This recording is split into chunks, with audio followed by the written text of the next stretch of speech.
लेना एक न देने दो, कोई मिलना नहीं उससे। ये हमारे अंदर बुराई वहां से घर करी थी और वो आज भी बहुत ज्यादा प्रबल है। इतनी प्रबल होगी हमारे अंदर उस काल के ऊपर आ सकता कि परमात्मा ने सैकड़ों बार हमें सावधान किया, बेटा मत देखो इस नादान की नादानी को, तुम सावधान रहो, मस्त रहो, अपना भजन करो प्रभु का। क्योंकि हम वहां सतलोक में भी भजन करते हैं, उसको याद करते हैं, अपने आप आनंद आता है, उस प्रभु के उस सार नाम का जाप करते हैं। लेकिन हम अंदर ऊपर से सावधान हुए पर अंदर से कसक हमारी नहीं गई। वो अंतर्यामी परमेश्वर ने हमें रिजेक्ट कर दिया।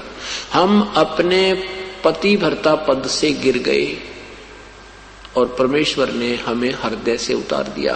बार बार प्रार्थना कर, बार बार संकेत देने पर, बार बार सावधान करने पर भी हम प्रभु की आज्ञा का उल्लंघन करते रहे और उसका आज भयंकर परिणाम अपने सामने है। कोई गधा बने, कोई गधी बने, कोई टांग कटे, कभी आंख फूटे, कुत्ते बने, पशु बने, पक्षी बने, यहाँ कोई पति मरे, कोई पत्नी मरे, बेटा मरे, टांग कट जाए, अंधे हो जाए। ये जो हमारे ऊपर कहर टूटा था, कोई छोटी सी गलती नहीं है।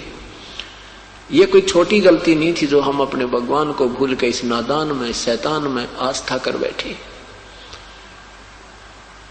जब सत्ययुग तप इस काल ने कर लिया, ब्रह्म ने कर लिया, काल तो ये आगे चल के इस कहानी में काल कहलाएगा। अभी इसको हम क्षर पुरुष कहेंगे।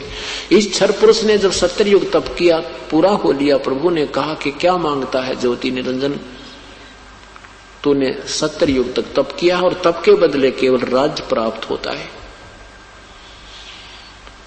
ज्योति निरंजन ने कहा कि प्रभु मुझे अलग से स्थान दे दो, मैं अलग राज्य चाहता हूं, ये स्थान मेरे लिए कम है। परमेश्वर ने कहा ठीक है पुत्र, तुझे 21 ब्रह्मांड दे देता हूं। जैसे कोई साहूकार पिता अपने पुत्र को 21 प्लाट अलॉट कर दे, ले भाई ये तेरे 21 प्लाट संभाल तू। अब ये काल उन 21 प्लॉटों को, 21 ब्रह्मांडों को देख रहा है, प्रसन्न हो रहा है। कभी इस ब्रह्मांड में जाता है, कभी उस ब्रह्मांड में घूमता है। फिर मन में आता है, उसकी आत्मा में सोच उठी कि इसमें कुछ कंस्ट्रक्शन करूं। वो सामग्री भी प्रभु से प्राप्त करनी होगी। उसके लिए इसने सत्ययुग तप फिर किया और हम और भी ज्यादा इस पर आसक्त हो गए। ये हमें पता लग गया कि इसने अलग से स्थान मांगा है और हमने भी आस्था होगी कि हम भी इसके साथ वहां चलेंगे। इतने आसक्त हो गए, हम बहुत ज्यादा प्रभावित हो गए इससे। तीस तय जब इसने सत्ययुग दूसरी बार तप किया तो प्रभु ने पूछा, पूर्ण परमात्मा ने पूछा क्या मांगता है, क्या चाहता है ज्योति निरंजन। इस ज्योति निरंजन क्षर पुरुष ने कहा प्रभु मुझे कुछ कंस्ट्रक्शन करने की सामग्री दे दो, कुछ रचना सामग्री दे दो प्रभु, मैं उसमें कुछ कंस्ट्रक्शन करूं, कुछ रचना करूं। पूर्ण परमात्मा ने इसको 5 तत्व और 3 गुण दे दिए। 5 तत्व और 3 गुण दे दिए और कहा ले बेटा खेल खिलौना दे। अब काल इस सामग्री को प्राप्त करके बड़ा प्रसन्न हुआ।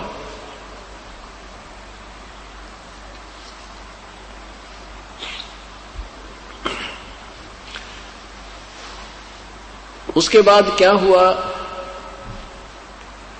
इसने सोचा कि ये सब कंस्ट्रक्शन भी होगी प्रभु की कृपा से और इसमें अब मुझे जीव चाहिए, मेरा अकेले का मन नहीं लगता। इसने 64 युग तप फिर किया।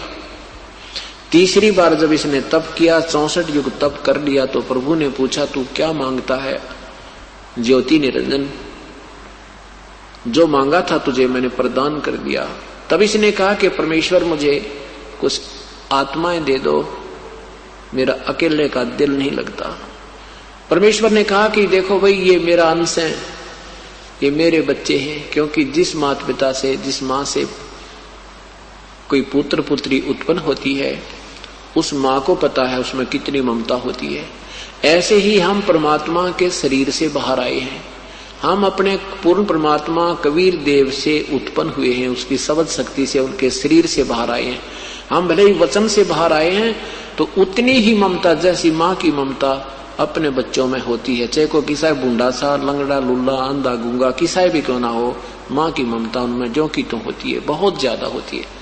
और किसी का भी कोई हानि होती है तो उसको बहुत ठेस पहुंचती है। ऐसे उस परमेश्वर ने कहा कि ये मेरी आत्मा है, मेरे बच्चे हैं, ये नहीं दे सकता तुझे किसी कीमत पर, तो इनको सताएगा तो दुखी करेगा। ने कहा नहीं प्रभु, मैं सत का राज करूंगा, मैं किसी को दुखी नहीं करूंगा, जो जैसा कर्म करेगा वैसा ही फल दूंगा। परमेश्वर ने कहा तो एक बात कर, मैं एक बात हो सकती है, अगर वो सब इच्छा से तेरे साथ जाना चाहते हैं तो उनसे पूछ लीजिए, नहीं तो मैं तुझे आज्ञा नहीं, मैं उनको नहीं भेज सकता। सब इच्छा से कोई जाना चाहता तेरे साथ जा सकते हैं, पर फिर भी तू सत का राज करना, किसी को दुखी मत करना, अन्याय मत करना। अब ज्योति निरंजन ये अक्षर पुरुष हमारे पास आया। जो ही ये हमारे पास आया, जैसे हीरो के चारों तरफ बच्चे घूम जाते हैं, हीरोइनों के चारों तरफ घूम जाते, ऐसे हम उस ज्योति निरंजन के चारों तरफ खड़े हो गए। उसने कहा कि मैंने पिताजी से 21 ब्रह्मांड प्राप्त किए हैं, वहां पर ऐसे बनाऊंगा, वहां पर ऐसे हीरे पन्ने जवाहरात के जड़े हुए वृक्ष पर्वत बनाऊंगा, झरने बनाऊंगा, सुंदर बाग बगीचे बनाऊंगा, वहां ऐसे ऐसे आनंदित रहा करेंगे, क्या मेरे साथ चलोगे? हम तो पहले ही तैयार थे। हमने कहा कि यदि प्रभु हमें आज्ञा दे दे तो हम ज्योति निरंजन तेरे साथ चलने को तैयार हैं। तो ज्योति निरंजन ये ब्रह्म, पूर्ण ब्रह्म के पास, कबीर देव के पास आया और कहा कि प्रभु कुछ आत्माएं मेरे साथ चलने को एग्री हैं। परमेश्वर ने कहा कि मेरे सामने हाँ भरवा दे, मेरे सामने कवा दे एक बार उनसे, फिर मैं तेरे साथ भेज दूंगा। पूर्ण परमात्मा हमारे पास आए और साथ में ये ब्रह्म भी वहीं खड़ा था। परमेश्वर ने कहा कि कौन कौन सी आत्माएं हैं जो इस ज्योति निरंजन के साथ जाना चाहते हैं, वो हंस आत्मा दोनों हाथ खड़ा करके सभी करती दें। अब अपने भगवान के सामने नहीं हिम्मत पड़ी, नीची गर्दन करके सभी शांत हो गए। काफी देर सन्नाटा छाया रहा, तो प्रभु ने दूसरी बार कहा, क्यों भाई तुम बोलते क्यों नहीं? ये तो ज्योति निरंजन कह रहा था कि मेरे साथ जाने को सब इच्छा से तैयार हैं, क्यों नहीं बोलते तुम? तब एक आत्मा ने खड़ा होकर के, सबसे पहले एक हंस ने खड़ा होकर के स्वीकृति दी कि मैं जाना चाहता हूं प्रभु इसके साथ। परमात्मा ने उसके नंबर नोट किया। उसके बाद हमने देखा कि अब तो बात बन गई, एक ने नंबर ला दिया, फिर तो देखा हम सभी खड़े हो गए।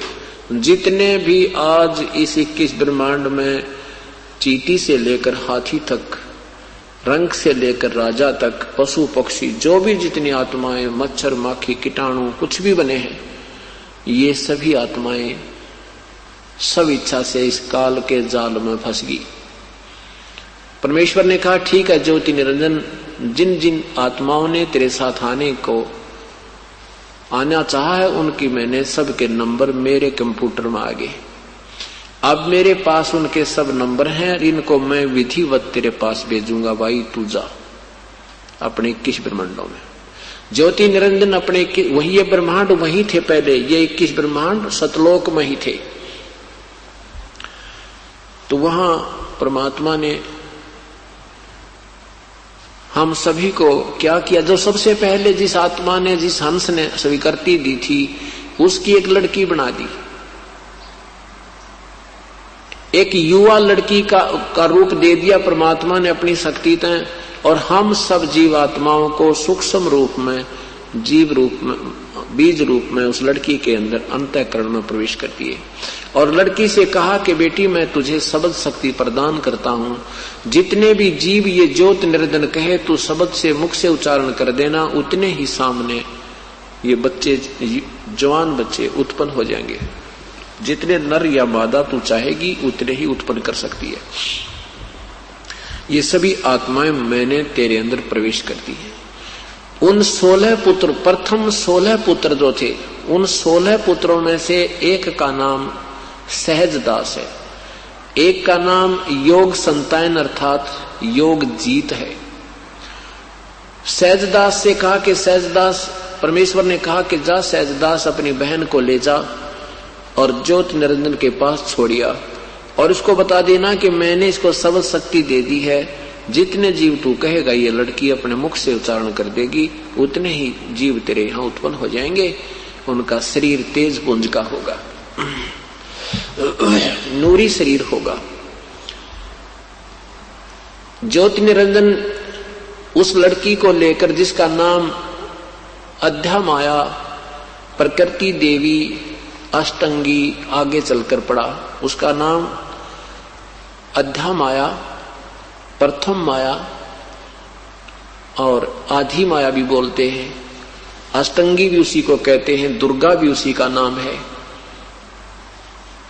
उस दुर्गा को लेकर के सहजदास ज्योति निरंजन के लोक में आकर के द्वीप में कहा कि ले ज्योति निरंजन, पिताजी ने इस बहन को भेजा है और जितने सब जीव तू कहेगा उतने ही ये उत्पन्न कर देगी,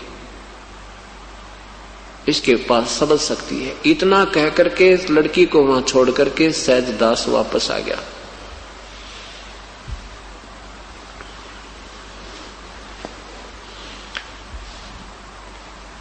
अब युवा होने के कारण लड़की का रूप रंग निखरा हुआ था। अब ज्योति निरंजन के मन में दोष उत्पन्न हो गया। यहां से ये बात और बिगड़ गई। उस ज्योति निरंजन ने लड़की के साथ बलात् करना चाहा, जबरदस्ती करना चाहा, तो लड़की ने कहा कि ज्योति निरंजन, मुझे पिताजी ने सबद शक्ति प्रदान की हुई है और जितने जीव तू कहेगा मैं उत्पन्न कर दूंगी, तू ये दुष्कर्म मत कर मेरे संग। और देखो, तू मेरा बड़ा भाई, मैं तेरी छोटी बहन हूं और बहन भाई का ये पाप, ये कर्म महापाप का भागी होगा, तू ऐसा जुल्म ना करे। लेकिन इस ज्योति निरंजन ने एक नहीं सुनी और ये विषय वासना के वश हो गया, रजोगुण ज्यादा प्रभावित हो गया। अब लड़की ने अपनी इज्जत की रक्षा ना दिखाई दी, कहीं पर भी सूक्ष्म रूप बनाया और ज्योति निरंजन के श्वास के द्वारा, मुख के द्वारा पेट में समा पहुंच गई और अंदर पेट से पुकार की परमेश्वर से, हे पिताजी मेरी रक्षा करो, मेरे साथ इस काल ने बदव्यवहार किया करना चाहा, मैंने अपनी इज्जत रक्षा के लिए इसके पेट में शरण प्राप्त की है। तब परमेश्वर ने स्वयं ही अपने पुत्र जोगजीत का रूप बनाया और उस ज्योति निरंजन के पास आया। ज्योति निरंजन से कहा कि ज्योति निरंजन, तूने जुल्म किया है, अब आदेश सुन ले पिता का। आज से तेरा नाम काल होगा। 1 लाख मानव शरीरधारी प्राणियों को तू नित आहार करेगा। 1.25 लाख यानी 1/4 तो और ज्यादा पैदा करेगा। 1.25 लाख उत्पत्ति किया करेगा। लड़की को उसके पेट से निकाल दिया और कहा कि निकल जा, आज के से तुझे यहां से लोक से देश निकाला, लोक निकाला दिया जाता है। इतना कहते ही 21 ब्रह्मांड चल पड़े जैसे विमान चलता है और सतलोक से 16 शंख कोष की दूरी पर आकर के ये स्थिर हो गए, यहां पर ये रुक गए। अब ज्योति निरंजन ने देखा कि जो मुझे सजा मिलनी थी वो मिल चुकी है, अब मैं मनमानी करूंगा, क्योंकि अब वो हमें इतनी पीड़ा देता है, क्योंकि हमारा पिता तो कबीर परमेश्वर है, कबीर देव है, सतपुरुष है। ये हमारा पिता नहीं है, ये तो हमारा भाई है और इसको कति रहम नहीं हमारे यहाँ। किसी की टांग कटे, किसी की आंख फूटे, किसी का बेटा मरो, किसी की बहन मरो, कोई भाई मरो, चाहे ऊपर से ओले गिरो, चाहे भूकंप आओ, चाहे दरिया फ्लड में बह जाओ, मरो कटो कुछ करो, पर इसने अपना उल्लू सीधा करना है और बाई फोर्स सूझबूझ से यहाँ सृष्टि उत्पत्ति करवाता है। विषय वासना, ये तीनों गुण इतने जबरदस्त भर दिए जिसके कारण ये प्राणी विवश है और संतान उत्पत्ति ये अवश्य करके मानता है। किसी भी हुकंड रुकवे से ये काल का बहुत सुनियोजित जाल है।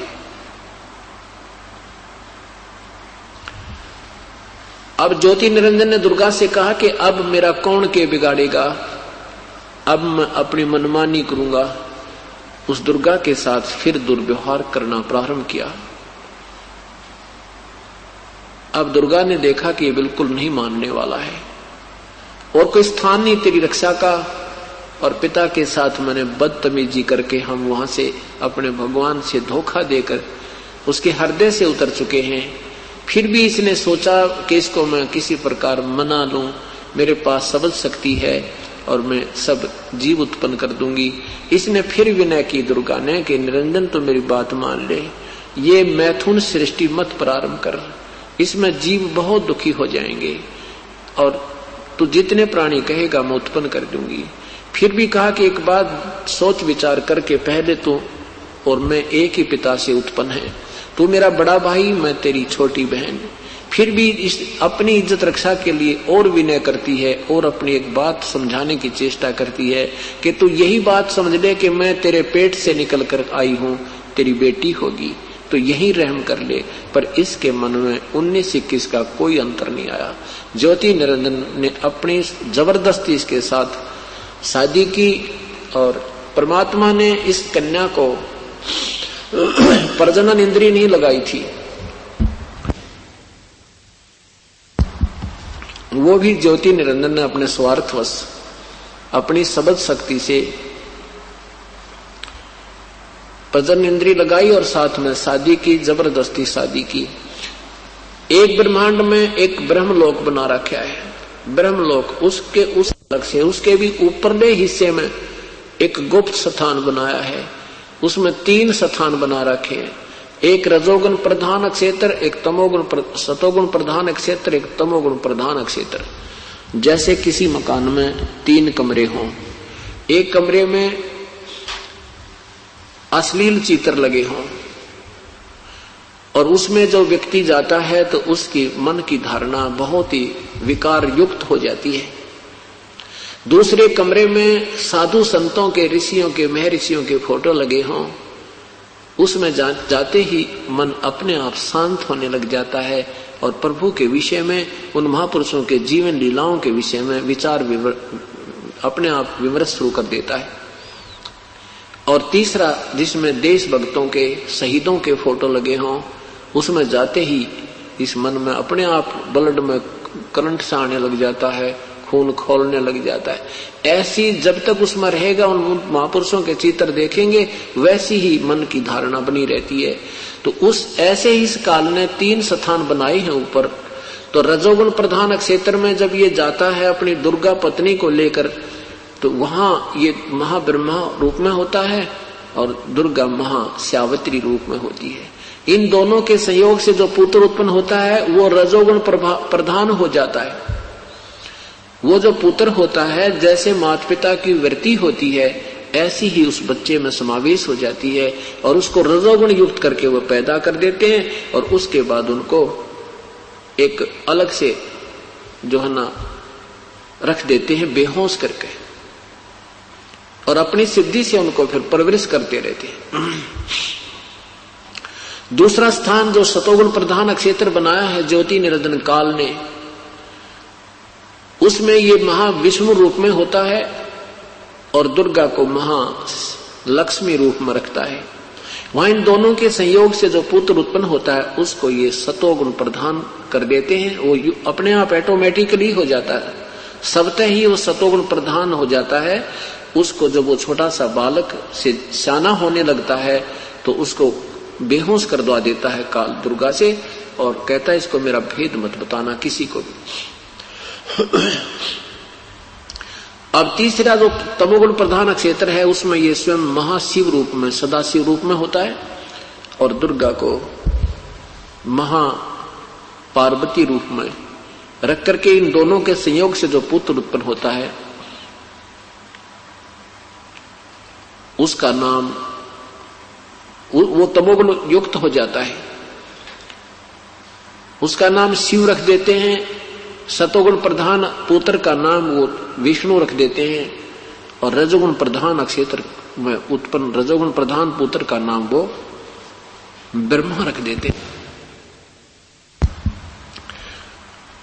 और इन तीनों पुत्रों को कोमा में रखते हैं, इनको बेहोश रखते हैं, अचेत रखते हैं। जब ये तीनों पुत्रों की उत्पत्ति होगी तब ज्योति निरंजन ने कहा कि दुर्गा, मैं आज से कसम खाता हूं कि आज के बाद कोई भी प्राणी, किसी भी प्राणी को मैं दर्शन नहीं दूंगा मेरे 21 ब्रह्मांड में।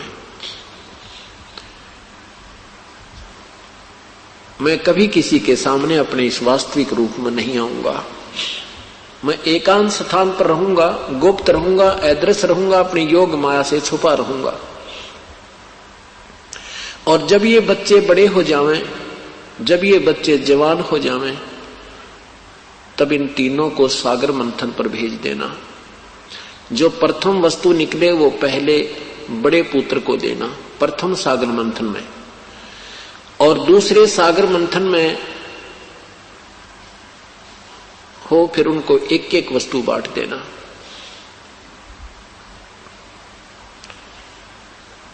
अब दुर्गा ने कहा कि ज्योति निरंजन तू सारी मनमानी कर रहा है, एक नहीं मानता मेरी, अब तू मेरे साथ तो रह ले, कम से कम इन 21 ब्रह्मांड का संचालन मैं कैसे कर पाऊंगी, आप मेरे साथ रहो। लेकिन काल ने यह स्वीकार नहीं किया, क्योंकि 1 लाख प्रतिदिन प्राणियों को भून कर खाएगा। ए भगवान, उसको कोई देख ले तो यहां रह नहीं सकता प्राणी, या किसी चीज में आस्था नहीं रहेगी उसकी, कि ये सब यहां फंसाने का कारण है, हमें यहां रोके रखने के लिए अस्थायी एक अक्षणिक सुख दिखा रखा है काल ने। ये पूर्ण रूप से समझ में आ जाए। अभी हमने देखा नहीं है, अभी हमने कोई विशेष वो डर नहीं बना हमारे। जब ये कभी, या तो इस ज्ञान से और भक्ति से आपको डर लगेगा, क्योंकि ज्ञान से भी बच्चा बड़ा होकर सियाना हो जाता है, और यह आंखों देख ले तो फिर तो कहना है कि, तो कहने का भाव यह है कि ज्योति निरंजन काल की सूझबूझ से, इसने ज्योति निरंजन ने सूझबूझ से व्यवस्था की है कि ये थी मैं इनके सामने आऊंगा और 1 लाख जीव रोज खाऊंगा, किसी का बेटा मरेगा, क्योंकि वो स्वर्ग में भी मरते हैं, वहां भी मरते हैं, देवता भी मरते हैं, इनके बेटे भी मरे, इनकी बेटियां मरे, इनकी पत्नी मरती हैं, इनका भी वहां बुरा हाल होता, हाहाकार मचता है। तो इसने सोचा कि ये कोई देख लेगा मुझे तो इनको पता लग जाएगा, फिर ये सावधान ना हो जाऊं, इसलिए ये गुप्त रहता है। 21वें ब्रह्मांड में इसने एक ही स्थान इतना बड़ा चौड़ा ले रखा है, जिसमें 5 महाब्रह्मांड, 5 ब्रह्मांडों के इक्विवेलेंट, अर्थात एक महाब्रह्मांड के तुल्य स्थान वहां रखता है। उसमें एक तपतशिला है, उस तपतशिला से काफी दूर इसने अपना स्थान बनाया है, गुप्त रहता है, वहां ये वास्तविक रूप में रहता है। और इस ब्रह्मलोक में ये महाब्रह्मा, महाविष्णु, महाशिव रूप में रहता है। एक सिद्धि होती है जो नाना रूप बना सकती है। तो इसने कहा कि ठीक है, जब ये बच्चे सियाने हो जाएं तो इस, और मेरा भेद मत देना, अब दुर्गा इसके वश होगी, दुर्गा इसके विवश होगी, इसकी हर बात की आज्ञा का पालन करती है। और इसने आदेश दे रखा है कोई भी जीव यहां से निकल ना जावे, किसी को सद्बुद्धि ना आ जावे, कोई भक्ति पूर्ण संत की ना कर लेवे। इसलिए दुर्गा को बहुत सावधान कर दिया। जब ये तीनों बच्चे बड़े हुए तो ब्रह्मा को कमल के फूल पर बैठाकर सचेत कर दिया। देवी भागवत महापुराण 3रे स्कंद में नारद जी को, अपने पुत्र को, ब्रह्मा जी बता रहे हैं कि नारद जी, मैं जब मेरी जब उत्पत्ति हुई, मैं कमल के फूल पर बैठा था, मुझे नहीं मालूम इस अगाध जल में मैं कहां से उत्पन्न हो गया, कौन मेरी सृष्टि करने वाला पिता है। और इस जल में कोई देखा कि इस कमल का कहीं ठिकाना होगा, वो देखा तो इसका कहीं और छोर नहीं मिला। उसके बाद मैं कमल के फूल पर फिर आकर बैठ गया तो आकाशवाणी हुई कि तप करो। मैंने 1000 वर्ष तक तप किया। उसके बाद आकाशवाणी हुई कि सृष्टि रचो, तो मैंने सोचा किसकी सृष्टि रचूं, कोई स्थान तो नजर आ नहीं रहा, सब जगह जल ही जल है, जल में एक कमल है। उसी समय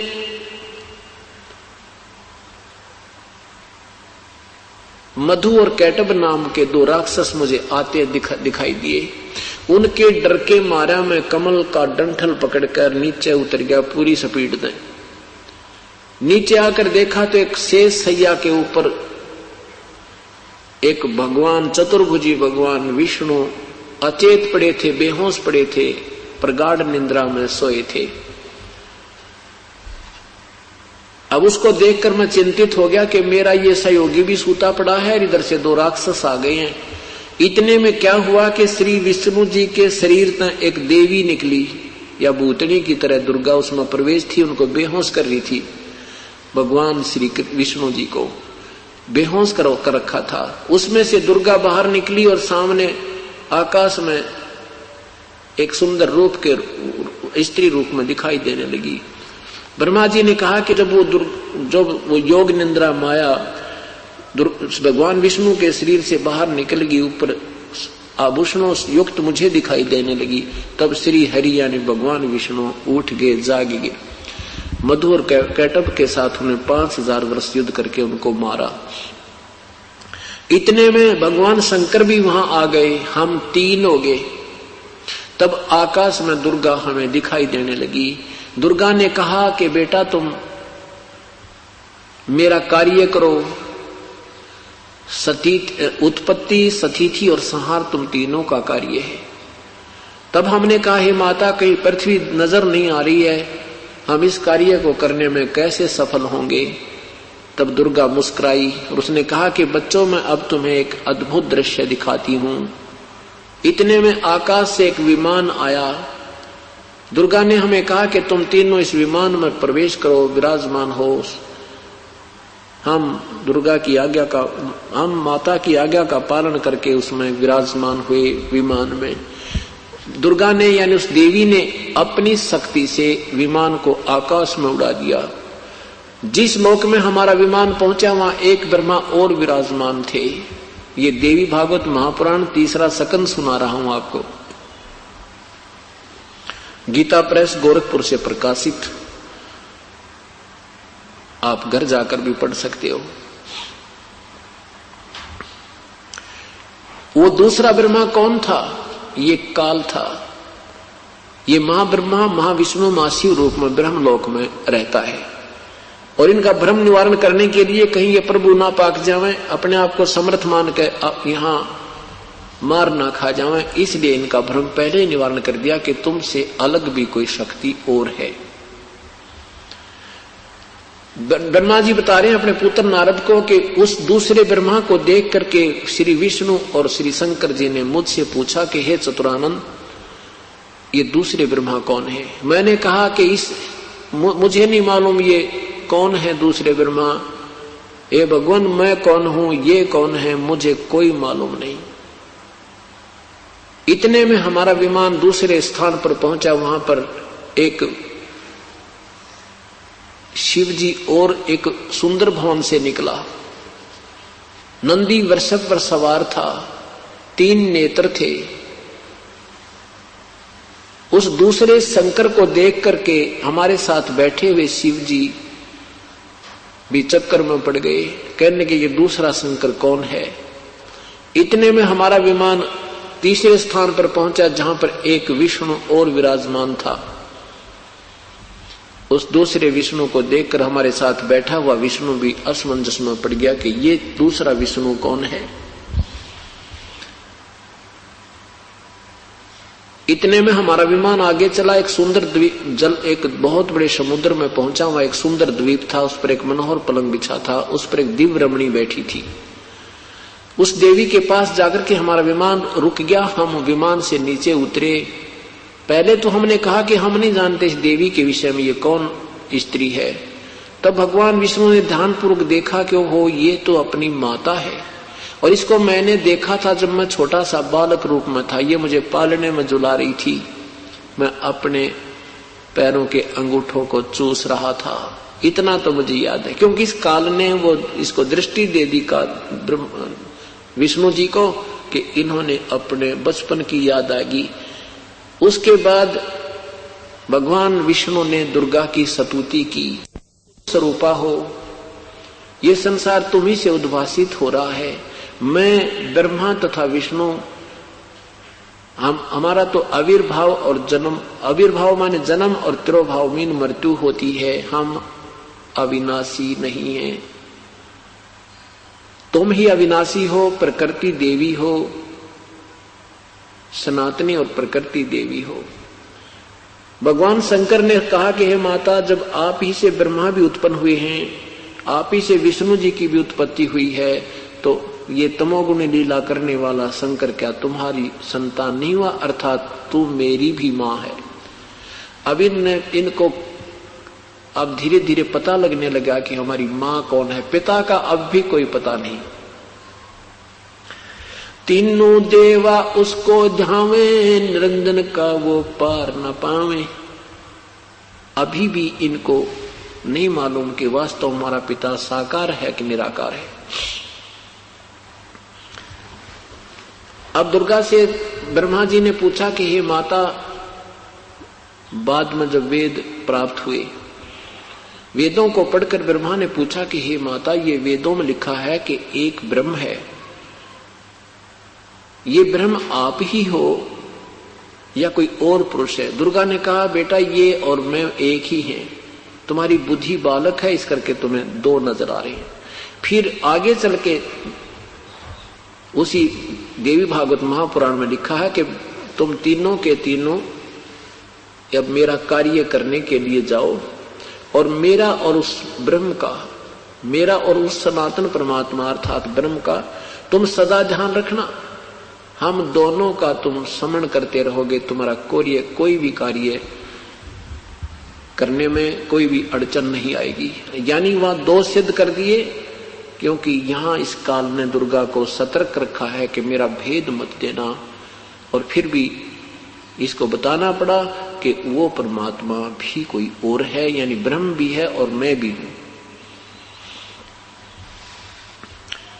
अब ये तीनों पुत्र जवान हो गए, तो दुर्गा ने कहा कि जाओ बेटा तुम, आकाशवाणी की काल ने, ब्रह्म ने कि इनको सागर मंथन के लिए भेजो।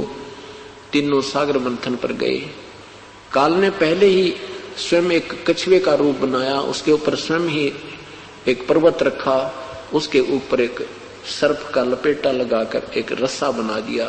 तो इन तीनों ने उसको जरा सा हिलाया तो अपने आप शक्ति उस निरंजन की से चलने लगा। उसमें से 4 वेद निकले, क्योंकि पूर्ण परमात्मा ने, सतपुरुष ने